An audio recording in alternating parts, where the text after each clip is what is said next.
cytise, hein, donc une plante qui fait des fleurs au printemps. Alors le cytise, quand on le regarde, bon, c'est comme pour tous les arbustes. En fait, il faut nettoyer l'intérieur pour que toutes les branches ne s'enchevêtrent pas et puis qu'on lui donne une jolie forme harmonieuse et que ben, une fois qu'on est devant, hein, comme devant les autres d'ailleurs, ben, on se sente bien, on ait du bonheur dans son jardin, voilà, un endroit où on se ressource. Donc cet arbuste là, ben, on va le tailler de manière à ce qu'il ait une jolie forme harmonieuse. Donc je vais déjà enlever les branches principales au milieu, hein, pour l'aérer.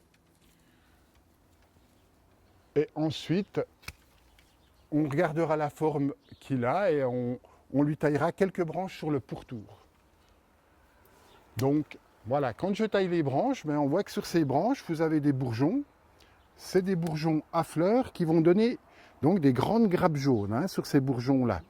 Et donc, il ne faut quand même pas trop en enlever, puis regarder de manière à tailler harmonieusement pour que l'arbuste soit magnifiquement fleuri au printemps. Voilà.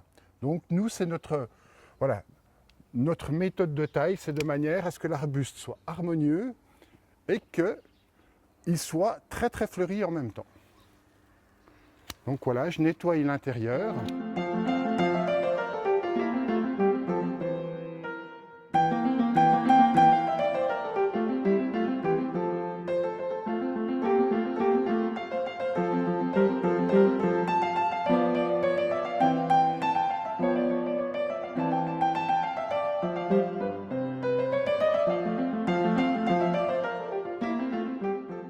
Et en le taillant comme ça, on l'oblige à s'écarter un petit peu, à faire des branches de côté, à prendre plus d'ampleur, plus de place.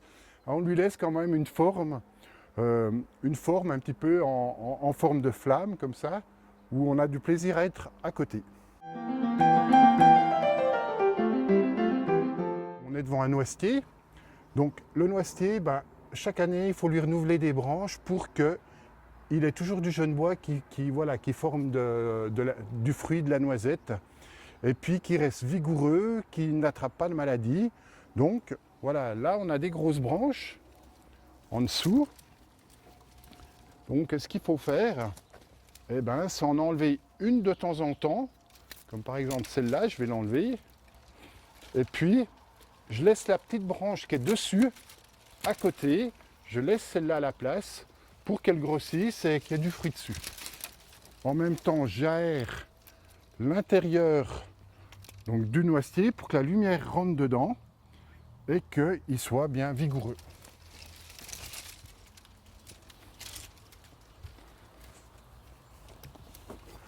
Donc je coupe, je fais les renouvellements, je regarde pour couper les branches pour que ce soit harmonieux. Je ne coupe pas 4 branches à un endroit, puis une ici. Je m'arrange pour renouveler le bois un petit peu tout partout.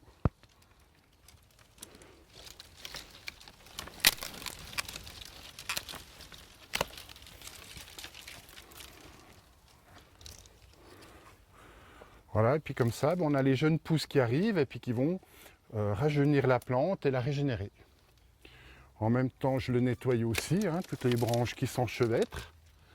Et comme ça, ben, on a une plante qui est agréable à regarder.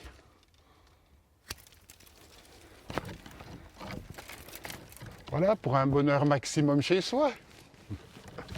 Alors voilà, là on est devant un forsythia. Quand on regarde ce forsythia, on voit c'est un vieux forsythia. Il a des grosses branches en bas. Il a beaucoup de nouvelles branches comme ça qui poussent, qu'on appelle les baguettes. Donc là, il y a une grosse taille de nettoyage à faire. Mais comme vous pouvez le voir, ce forsythia, il a beaucoup de boutons sur les branches, de boutons à fleurs. Alors pour tous les arbustes à fleurs, normalement, on doit les tailler après la floraison. Donc là, ce forsythia qui est très très fourni, en fait, on ne va pas le toucher tout de suite. On va simplement attendre qu'il ait fleuri, que les propriétaires en profitent au maximum, et puis après, on va passer et on va commencer à enlever les grosses branches à l'intérieur, les toutes grosses branches, pour laisser les branches plus jeunes qui, elles, seront plus vigoureuses pour reformer de la fleur. Donc, il faut faire ça après la floraison.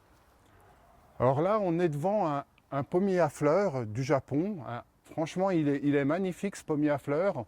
On voit, il a déjà été formé de manière harmonieuse, puisque si on regarde les grosses branches, on voit que ça forme un petit peu comme une forme parapluie. Donc naturellement à côté on se sent bien, il rayonne, voilà, il rayonne une certaine harmonie, une plénitude.